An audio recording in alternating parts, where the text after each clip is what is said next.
once you've looked at the procurement and the billing management, the next step would be to try and get the consumption down as much as possible.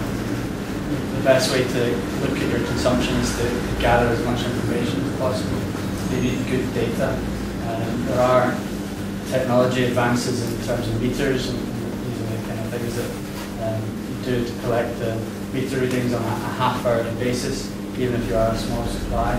We can fill up some charts, various different ways of skinning a cat, but each of these bars represents half an hour. This is just an example where there was something left on overnight. You can see their consumption when they weren't actually in the premises was still pretty high, so we would be looking at trying to reduce the nighttime consumption. That's a fairly straightforward one. So that's an obvious issue, but we try and look at the subtle issues as well. So some of the things we'll do there is focus in on the nighttime consumption. This is showing the monthly usage, and you can see here on this Wednesday there was substantially higher usage, so we asked them what was happening on that particular Wednesday. If you've got a nice clean looking Monday and this one, is there anything that was happening on the Monday or on that Wednesday that wasn't happening on the Monday, and try and compare the days, compare various different ways of looking at it to try and make sure that they can get the consumption down to a reasonable level and can stop being inefficient.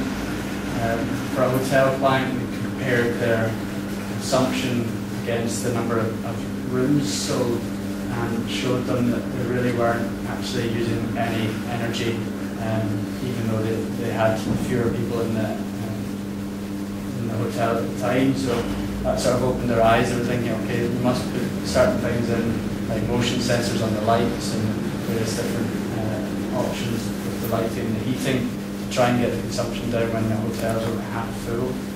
In terms of energy efficiency, the two different camps are whether you're going to put a capital investment in to try and make use of technology to get consumption down, or if you're going to try and approach the staff to see if you can improve the culture of getting things switched off.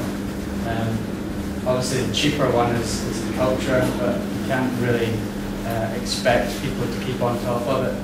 Usually we've seen if there's decent training, switching things off, people will do it for maybe 2 or 3 weeks, and then they'll just get back into the habit of not switching things off. So in the majority of cases it makes more sense long term to invest a bit of time and money putting in actual technology.